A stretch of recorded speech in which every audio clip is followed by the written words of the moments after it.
I first discovered SatAM about the same time everyone else did. I remember watching the previews on ABC on the, basically how they were previewing and talking about all the new cartoons and primetime shows that were coming. I was watching those in the month that led up to it, and I remember eventually I saw the 5 to 10 minute sneak peek, if you will, on ABC's TGIF special of the Saturday morning sneak preview. And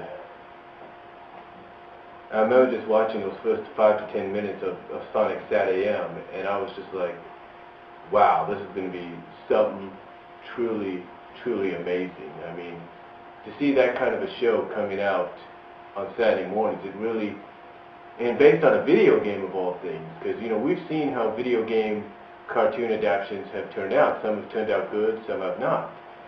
And to see that this one was coming, out, and the way it looked, it just blew my mind.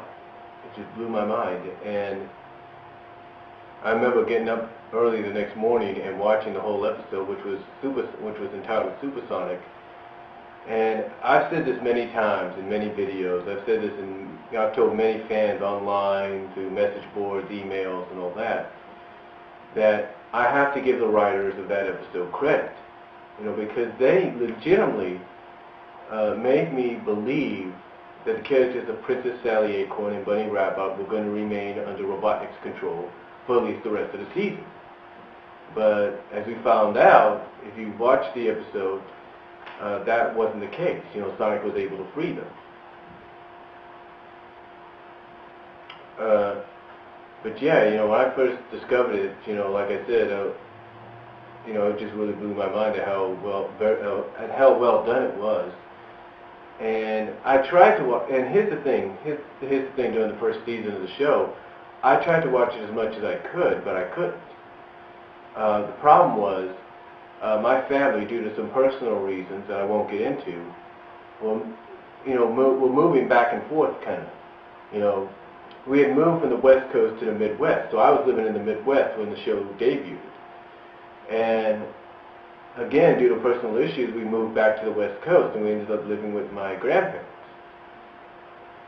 And so that kind of made it difficult on the West Coast, because there were times where SatAM would air 2 hours earlier, because the ABC station that was located where I was, which is KGO, and I'm pretty sure this goes for all West Coast ABC stations, had to move it 2 hours, along with some other shows 2 hours earlier from the original time slots, because they had either college football games, planned to air or scheduled to air.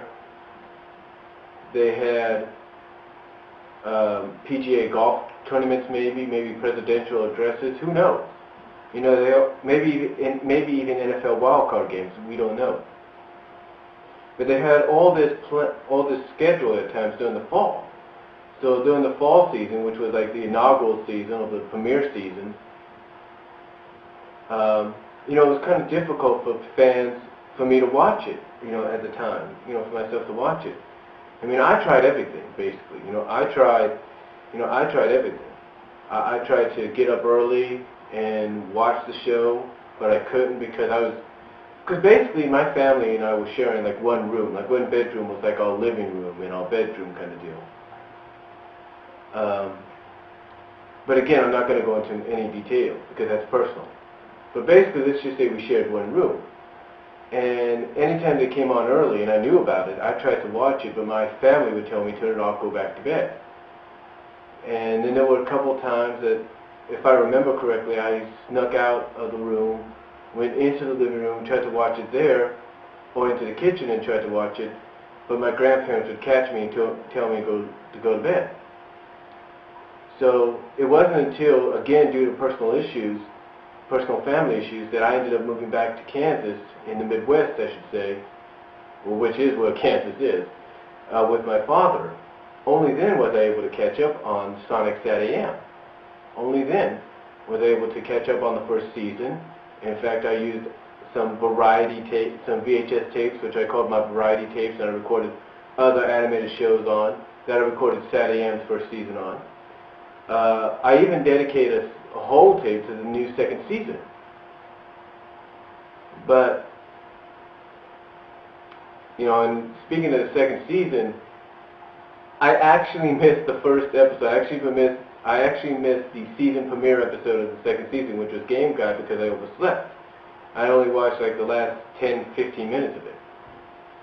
And I did record, though, the rest of the entire season, most of the seasons, I should say. I recorded most of the season, with the exception that after I recorded the Void episode, my VCR just died out on me. And it took me years until finally I was able to get in contact with somebody who sent me a tape containing the final 4 episodes of Season 2, which were originally aired on ABC. And these were the ones originally aired on ABC. And then it took me like another couple of years until I got in contact with a friend of mine that I got to know through some various sources. And she was able to send me, I don't know how many VCD copies of both seasons, of both Season 1 and 2. And then, of course, finally I was able to, like everybody else, get the box set when it came out 2 years ago. So, for me, I kind of came full circle. You know, I discovered SatAM in the Midwest, and I was able to catch up on it when I went back to the Midwest. So I kind of came full circle. I was able to get a tape containing the final 4 episodes. I was able to get VCD copies from a friend, and of course buy the box set, well, you know, being back in the Midwest. So like I said, it kind of came full circle. But yeah, again, like I said at the start, you know, when I first discovered SatAM, I was living in the Midwest. So, you know, and to come full circle by going back to the Midwest and catching up on it, watching it, getting the VCDs and the DVD box set and the VHS tape with the final 4 episodes, you know, I guess kind of paid off in the end. I mean, who knew?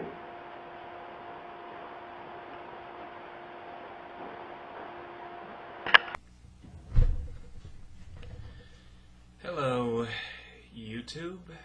This is James Sullivan, aka user JaimeTud. I'm participating here in the SatAM project being put up by Mr. B.F. Walmer, Brian Walmer, as you might know him. And I'd like to talk to you a little bit about my memories regarding SatAM. I do have a couple of questions here that I need to answer. Okay. First, discovering SatAM. My first memory of finding out that there was going to be a TV show was actually in, let's see, it's been about 8 or 9. I was over at my grandparents' house watching some other show on Saturday morning, and there was an announcement that came on during the credits with Sonic's voice saying, "Oh, catch my new show," you know? And I thought, wow, this show is going to be awesome. It's Sonic the Hedgehog. And so after that, I spent quite a lot of time trying to spend nights over at my friends' houses because we didn't have cable. So that would probably be my earliest memory. Alright, that's me done for question 1.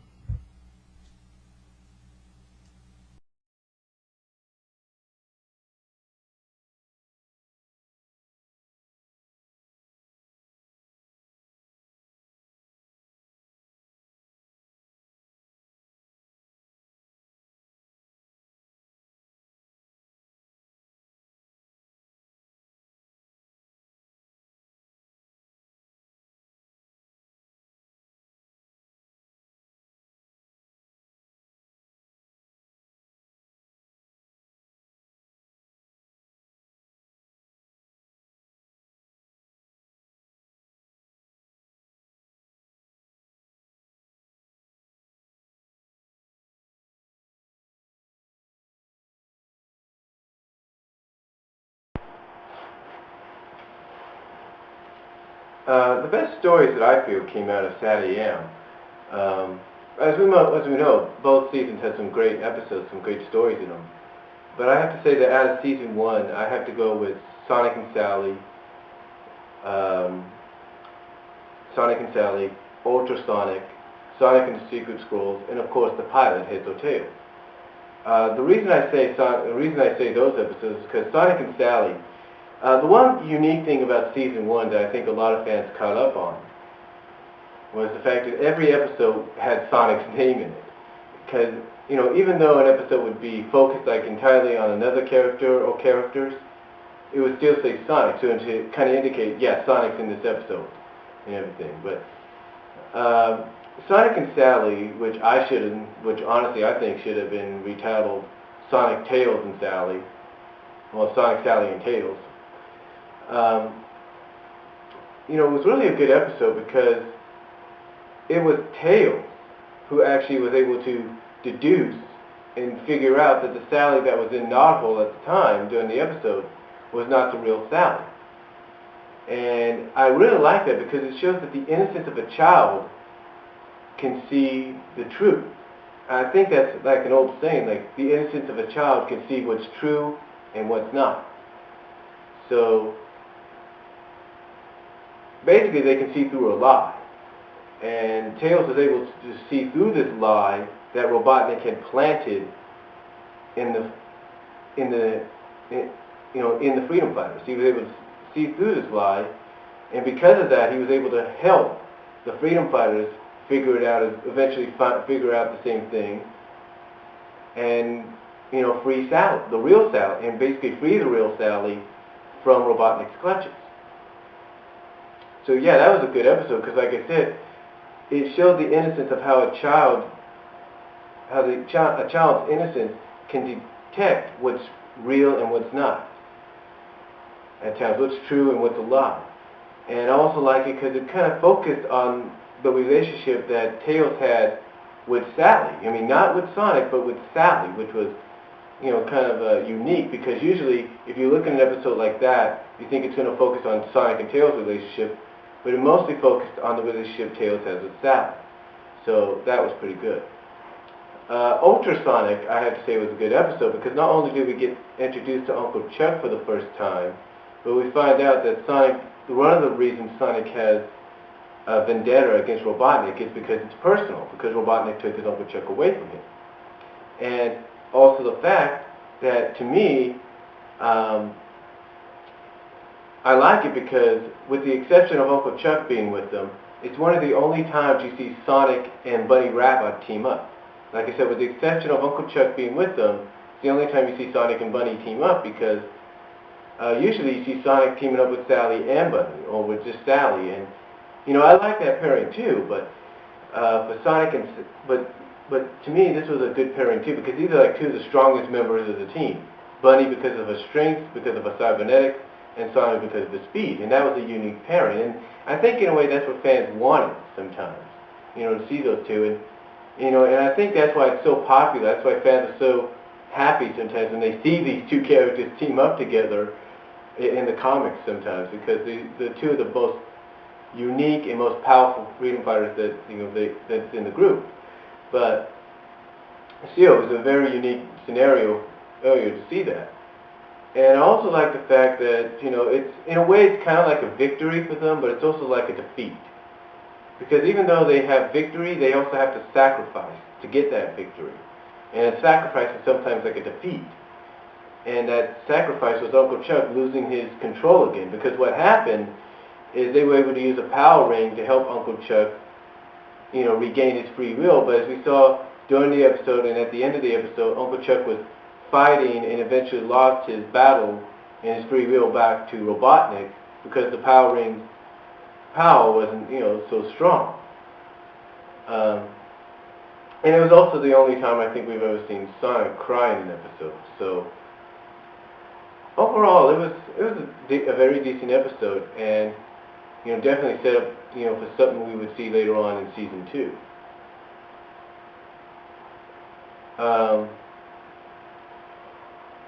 Sonic and the Secret Scrolls, to me, was another good episode because I believe, and I'm pretty sure a lot of people would agree with me on this, it was actually the final episode of season 1. Basically, it was the season finale. Because here you had the freedom fighters, with the exception of Tails, going on a journey into this ancient city of Mobius, called, I can't even think of the name right now, Magna, or whatever. I think that's the name. Maga. That's the name of it. And they were looking for these ancient scrolls that had enough power to help them defeat Robotnik, or fight against Robotnik. And I love the scenario, and I love how the scenario of the episode goes. I mean, I love how, you know, the only way they can get there is by flying, and they create this plane called the Freedom Stormer, and Sonic, believe it or not, is the only one that, you know, is, I guess in a way, intelligent enough, if not smart enough, to realize, hey, you fly this thing, no matter how low or how high you fly it, you know, Robotnik's still going to pick you up on his radar. And eventually, I think that's what happens, because as soon as they gain access to, as soon as they gain the secret scrolls, and they figure out the last test is courage, because there's many tests they have to go through, all of a sudden here's Robotnik popping up out of nowhere with the swap bots and Snipply.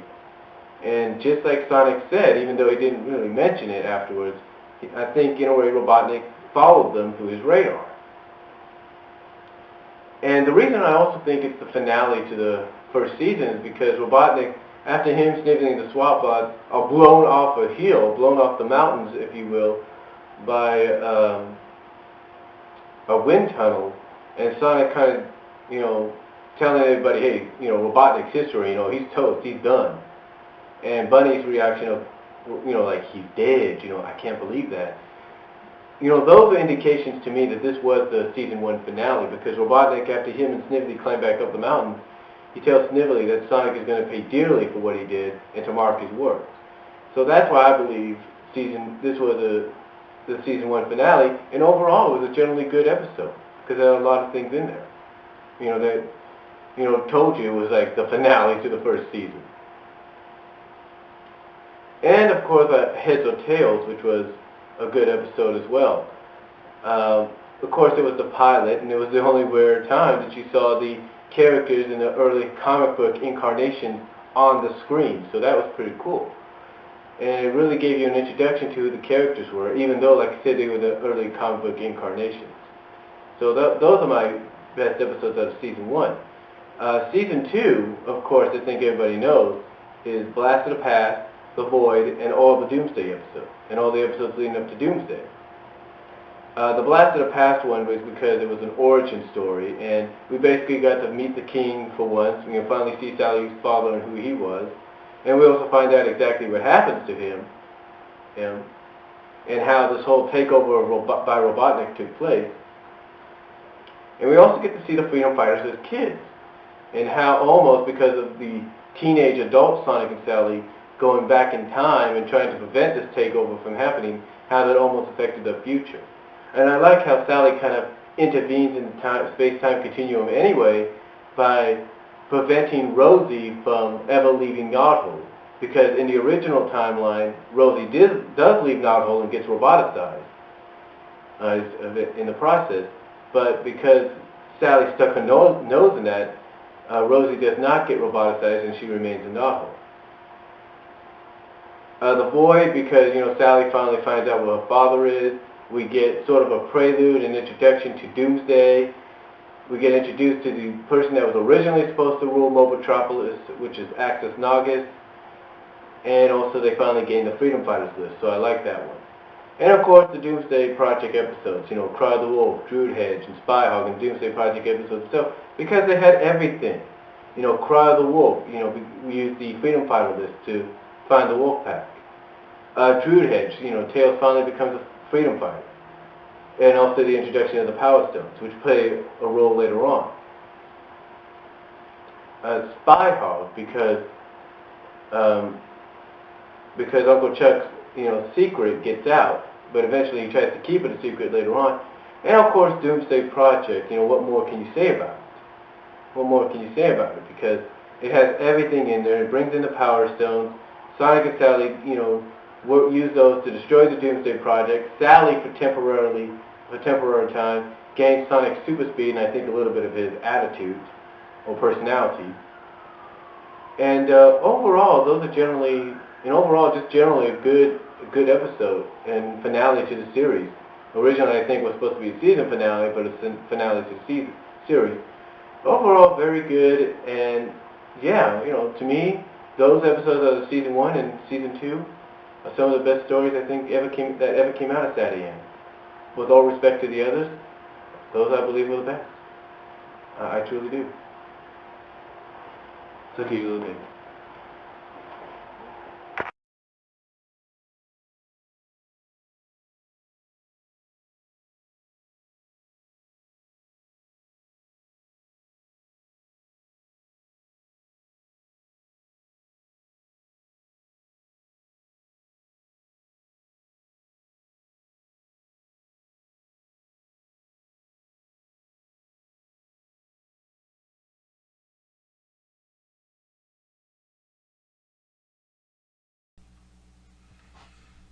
Alright, question number 2, best stories to come out of SatAM. Well, let's see, probably one of the best stories, other than the Doomsday Saga, was Blast to the Past. I say that particularly because we get to go back in time and see the characters in the show as they were kids, which has always been quite interesting, even in the comics. And also, it was a 2-part episode, so you had to be there one week and then be there the next week. But as far as favorite stories, let's see, I've always been a big Tales fan, so I liked Ghostbusted and Droodhenge for my own reasons, because they focused a lot on that character. And that would be all I can think of for that.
Considering that many people think it's like an underground film, and myself being the one that kind of started that, I do have to say that the Doomsday Project is indeed the final 4 episodes of SatAM. That is, together are indeed the SatAM movie. Because a lot of fans have always wanted a SatAM movie, but we never got one. And to me, when I look at the final 4 episodes of SatAM, and I look at how they kind of interlock together a little bit, how they like continue one after the other. To me, I believe it's no doubt it was originally supposed to be a movie. I mean, I took the final 4 episodes off the box set, if you will, and through a DVD recorder of mine, I was actually able to kind of put them together to see if maybe, to sort of in a way test the theory if maybe it was meant to be a movie.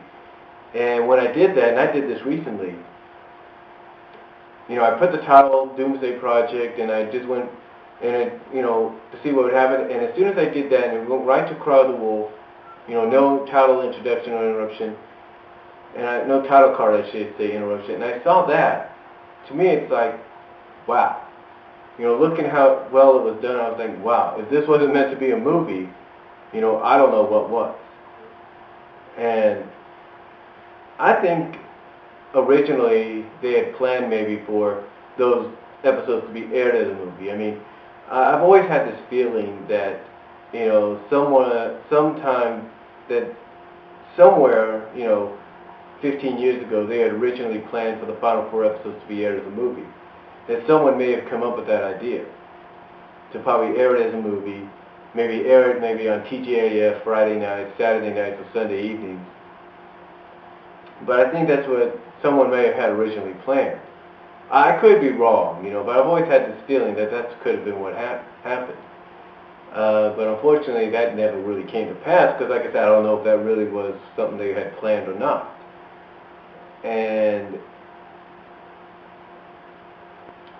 overall, though, when you look at them, and if you do what I did, and you kind of put them together, you put the Doomsday title card first, and then you just go like fade, and you record the episode, press pause as soon as it fades out to black, and then press pause as soon as it fades in to the next episode without the title card.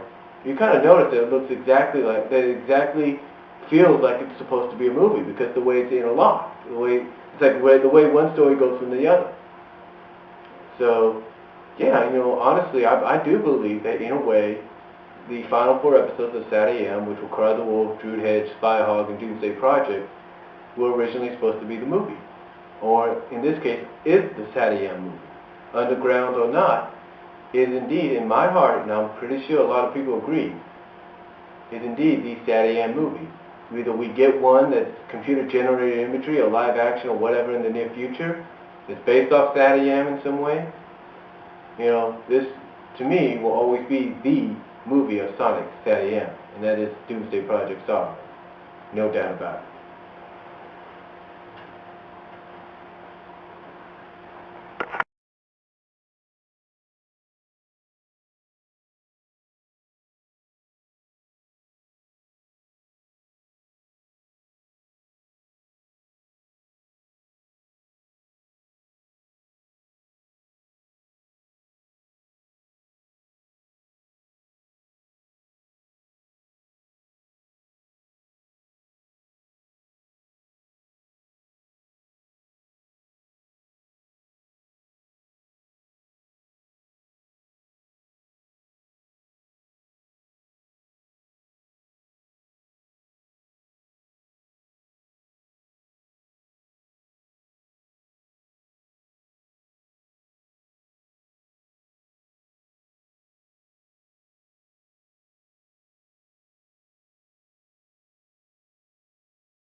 I believe what led to SatAM's downfall is not just, everything, like Ben Hurst, everything that, Ben Hurst said in his interview on the DVD. But I think it had to do with some other things as well. I believe that, one of the major things that led to SatAM's downfall was the fact that, and I mentioned this earlier, because of my personal experience, was the fact that if you lived on the West Coast, you know, you couldn't watch it as much, especially during the fall season. Because during the fall season, you know, ABC on the West Coast stations of ABC would always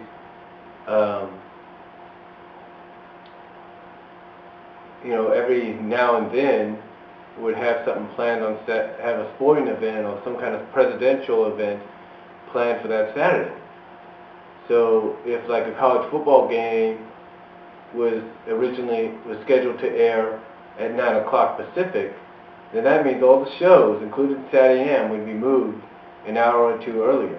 And SatAM, like I mentioned earlier, was originally, was originally scheduled to air at 7:30, but because of these sporting events and presidential events, was always moved 2 hours earlier, up to 5, maybe 5:30 in the morning, sometimes 6.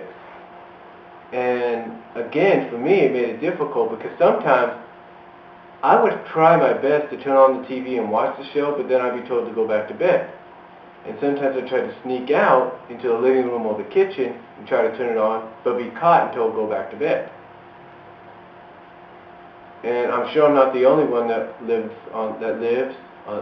and currently lives on the West Coast that dealt with that. Excuse me, there's a fly going around.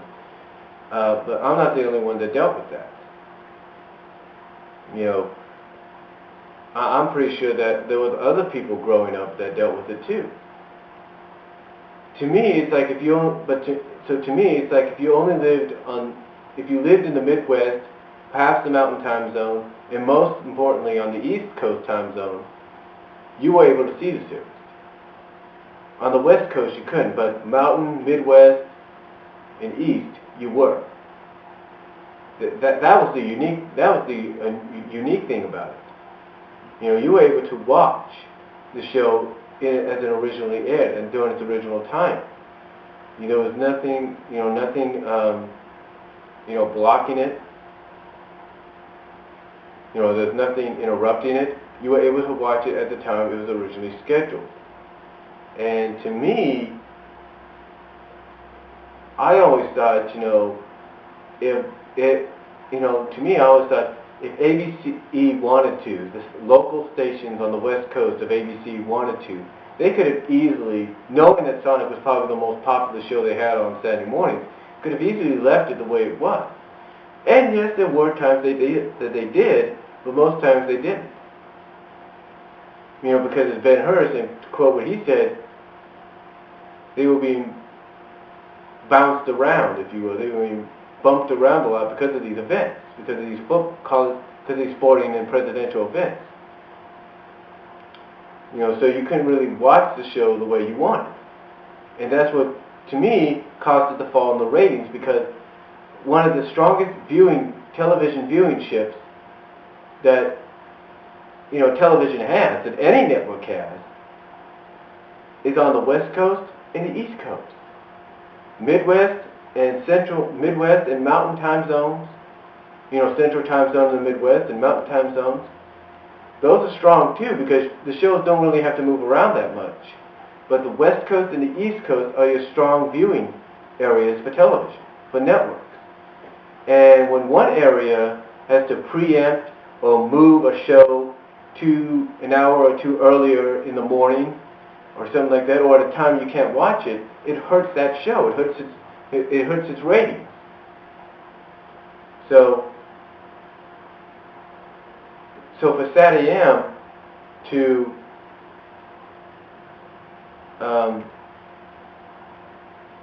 lose a lot of ratings, especially during the second season, it wasn't just due to the fact that the Power Rangers were on at the same time. It was due to the fact, as Ben Hurst said, that they were being pushed around, bounced around, and mainly being pushed and bounced around on the West Coast, because on the West Coast, all those sporting events and presidential things and whatever were aired at 9 o'clock. So unless you lived in the Mountain Time Zone, Central Time Zone, or East Time Zone, you couldn't watch Sonic SatAM at the regular time. You had to basically get up as early as you can, and if it was all right, watch it at 6 o'clock, 5:30, or 5 o'clock in the morning, and that was it. And that's why that's why I also believe that later on the West Coast ABC stations would start airing an hour's worth of Sonic SatAM because they knew fans wanted to catch up on it. And not miss an episode. I believe that's why they started doing that, because of what happened. But yeah, in my honest opinion, I believe that SatAM's downfall wasn't just because of everything Ben Hurst said, from the Power Rangers to the new people coming in at ABC, and using the saying "percolate down, new broom suits clean." I don't think it was none of that. I mean, it was a lot of that. Correction, it was a lot of that. But it wasn't just all of that. But I also believe, again, it was because ABC lost a lot of strong viewership for the show on the West Coast when it had to be moved to those earlier time slots. And that's why, to me, I firmly believe that was one, if not the major reason, besides all the others, why SatAM, had its downfall and was canceled in the long run. I truly believe that.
The third season, to me, would have probably been the best season out of the series. I mean, with all due respect to the second season, from what Ben Hurst had described to us on the set, on the DVD box set, and then before that on some of the online chats he had, he described basically it was going to be a whole new ball game for the characters.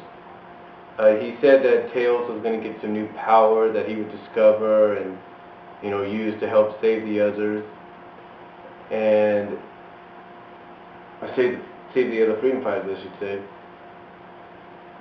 And that there was going to be a love triangle between Sonic, Sally, and another freedom fighter, and Snively, of course, was going to ascend and then descend after freeing Naugus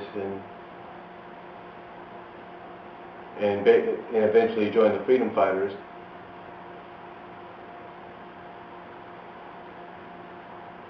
And overall, from what he described and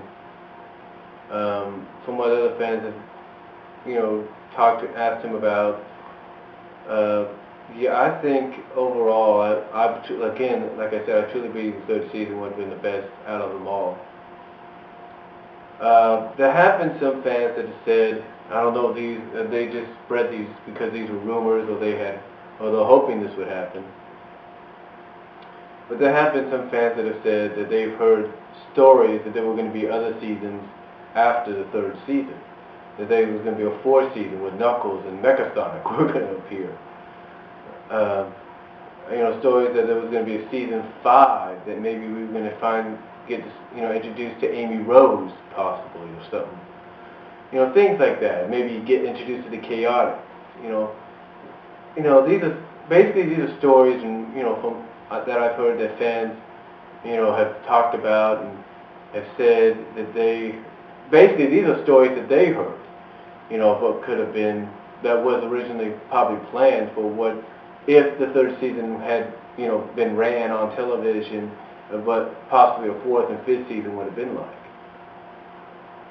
So, but, to be honest, I really believe that the third season would have been a great season. I know Ben Hurst and, even myself, and I know a lot of fans that would love to see that third season finally get made. Even if it's in a movie format, we would like to see it get made, to see exactly what would have been. And, again, like I said, a lot of fans came up with stories of saying, we heard that, there was, that if the third season had been made, there was going to be a fourth season, this was going to happen in the fourth season, and if that would have happened, this would have happened, they would have had a fifth season, and all that. These kind of, just all these different stories of what would have been had the third season been made. But unfortunately, the third season was never made. But one can never give up hope, because eventually, possibly, it will be made. Maybe someone like Ben Hurst will say, "Hey, this show looked pretty good. Looked like they had another season planned. Let's go for it."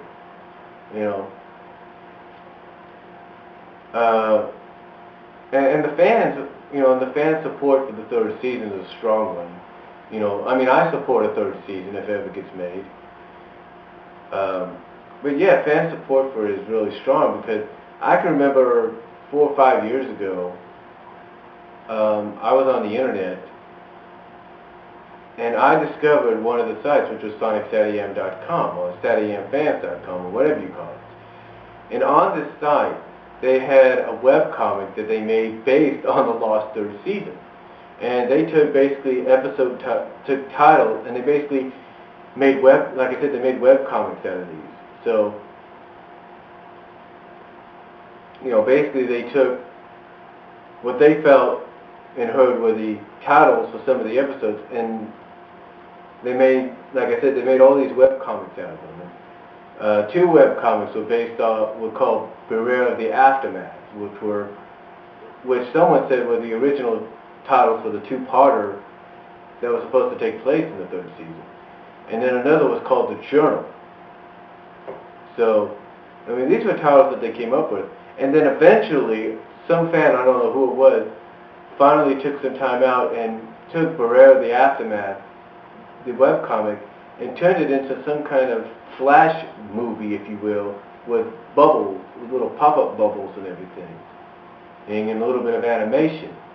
So again, that shows you how dedicated the fans were to the third season.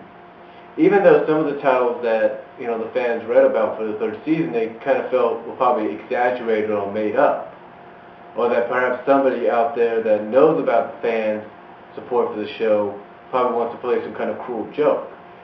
But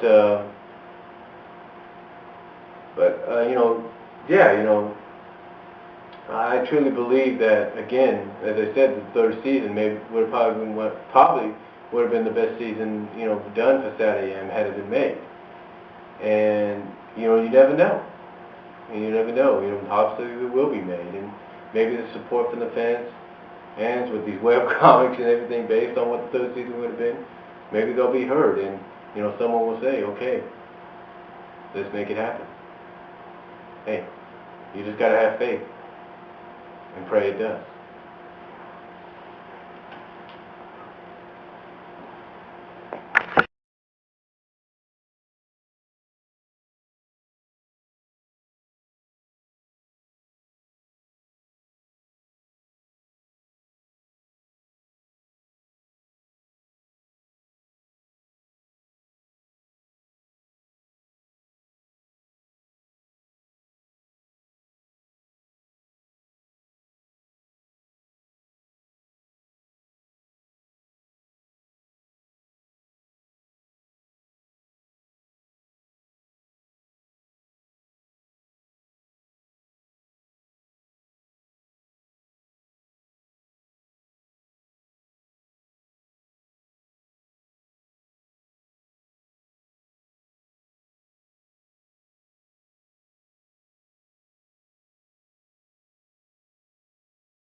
SatAM's run on the USA Network back in the mid-90s,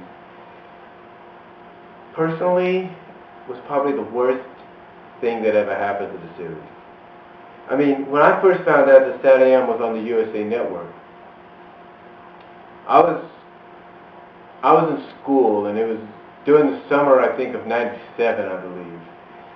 And I was part of this vocational kind of a summer program, vocational summer program, where you kind of got like a taste of what it's going to feel like to live in a dorm with other people. And I lived in this kind of like apartment complex with some other guys, some other guys and everything.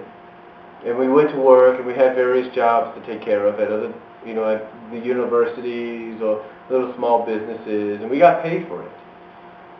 But I remember one morning waking up real early, getting ready for work. And I remember tuning on the USA Network, because at the time USA Network still had the Cartoon Express, or in this case it was renamed the Extreme Action Hour. And I remember tuning it on, and I saw Sonic SatAM on there, and I'm like, oh my God. This is where it ended up. It ended up, and I'm like, oh my God, this is where it ended up. Basically what happened is that USA, I guess, had bought the rights to air SatAM as a weekday morning show. The only bad thing about it, though, was, because even though I didn't see this during some of the episodes I saw, the only bad thing about it was that what I saw later on from some of the episodes that people recorded off of USA and that I downloaded off the computers was the fact that they had butchered or edited some of the episodes. The reason I say butchered is because a lot of fans have used that analogy, when it comes to the USA Network run of the series. Because what happened is that USA Network, I guess for time restraints, cut out like chunks of scenery from the episodes. Like for example, in the Doomsday Project episode where Sonic is planting the little mines on the diamond glass dome of the Doomsday Project, that scene is entirely cut out, and instead we go straight to where Sonic's nearly roboticized. Which is kind of weird. But I guess again, due to time restraints, USA had to do it. But this really, pissed a lot of fans off. I mean, they were like, how in the hell can USA Network do this? I mean, this is not even the show, but I guess because part of the deal they made with Dig Entertainment and Sega, they were. But the only reason SatAM had the run it did on the USA Network was because a part of this deal between USA and Dig Entertainment and Sega was for USA to be the place for the world premiere of the Sonic Christmas special, which was Sonic Christmas Blast. And that, again, was the only reason the show, that SatAM and Adventures, believe it or not, were shown on the USA Network, because the fact that Christmas Blast, which was a combination of SatAM and Adventures, was first originally going to air, make its debut. So, again, to me, that's the only reason USA had the deal that it did with Dig Entertainment and Sega to air SatAM, even if it did butcher and edit, as some fans say. They, like I say, they say butchered because they're pissed off about it. Well, they were pissed off about it. Was because, they had this deal to air this Christmas special. But, in closing, again, like I said, I personally believe, and I'm sure a lot of fans agree with me on this, that the run that SatAM had on the USA Network, even though the USA Network is a great network, no doubt about that, but the run that it had on the USA Network wasn't the best run that it should have had. And that if USA was going to do this, they should have just left it the way it was, not, change anything about it. But, yeah, it probably wasn't the best decision to make, it probably wasn't the best deal made, but, what are you going to do? Let's just hope if USA ever does bring back the cartoon Action Hour or Express, that they don't butcher any more shows like they did SatAM. But one never knows.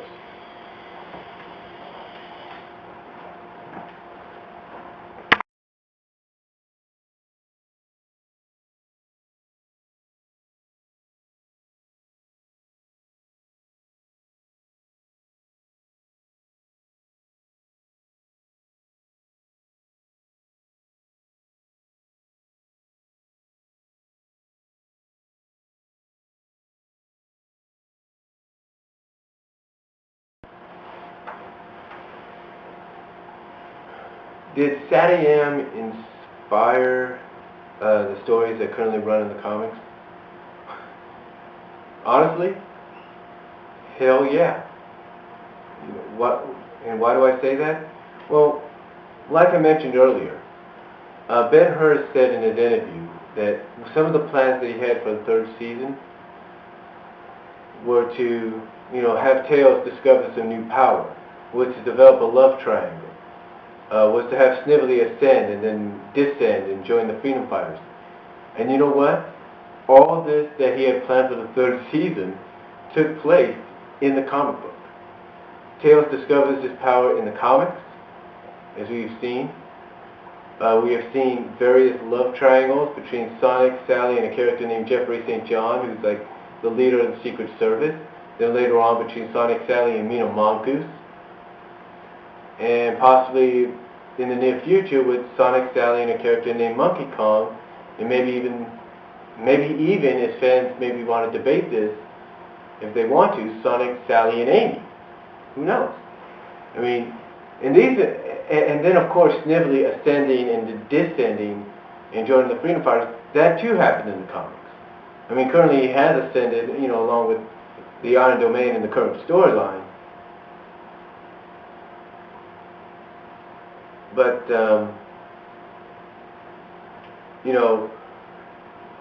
honestly, again, I truly believe SatAM inspired many of the stories that you see in the comics.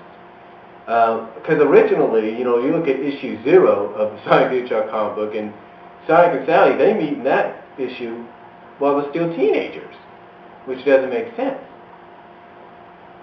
But then later on, the comic kind of starts to merge itself and starts to revamp itself a little bit by taking some of the stories from SatAM and merging them into their continuity. And by doing so, we finally see, just as we did in SatAM, that Sonic and Sally have known each other since they were kids, along with everybody else. But, if anybody was to ask, that question to me, like you have, I truly believe, I would tell them the same thing. Yeah, SatAM did inspire some of the stories in the comic. I mean, you can see that even in the current storylines, and the way they're darker and more dramatic and more action-packed. I mean, you see that. I mean, this is stuff you think to yourself, wow, it's almost like reading an episode of SatAM. That's what it feels like. And I truly believe that, and I'm sure a lot of fans believe that. But there's no doubt in my mind that SatAM inspired the stories in the comics, and it'll probably inspire more of the stories that come in the future issues of the comics.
The legacy of SatAM.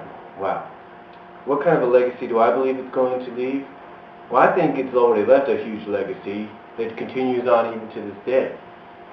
I mean, it's just one of those rare animated Saturday morning shows that, you know, when it first aired, it was something special, and when it was canceled, it was the kind of show that fans wanted to see more of. I mean, there have been many shows that fans have, you know, created websites and forums and petitions, you know, to get it back on the air, or to get something, you know, out, you know, something about it released. And SatAM has, you know, done just that as well. I mean, you take a look at shows like Family Guy. You know, when Fox canceled that show, fans didn't like it. They wanted Family Guy back on the air, and they petitioned, they emailed, they faxed, they phone called, until finally Fox said, well, okay, I didn't know it was this popular, let's bring the show back. You know, and the same could be said for SatAM. You know, fans petitioned and emailed and wrote and videoed and phone called and faxed, you know, Dig Entertainment, and said, hey, look, we want something of SatAM released. Until finally, Shout Factory came around, hearing this, and said, you know, we can do something, let's try something. And then finally, you know, Shout Factory brings out the DVD box set. So, you know, overall, you know, I think SatAM has already left a huge legacy, and it's going to continue to leave a huge legacy. I mean, there are going to be fans of new generations of fans, I should say, even now, that will watch SatAM and enjoy it. I mean, I have nephews and nieces that have watched SatAM, and even cousins that watch them, and they enjoy it.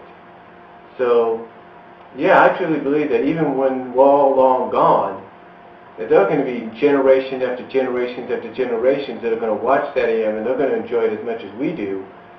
And they're going to want to see more of it. They're going to want to see something new about it. They want to see some revamped form. They're going to want it as well, if not stronger than we want it. I mean, not saying that we don't want something back as strong as we do, but honestly, you know, I believe that's the kind of legacy SatAM is going to leave. And to me, it's going to be a legacy that's never going to be tarnished, never going to be touched, and it's going to live on forever. And that's really all I have to say on what the legacy of SatAM is going to leave, or has left, and will continue to do so.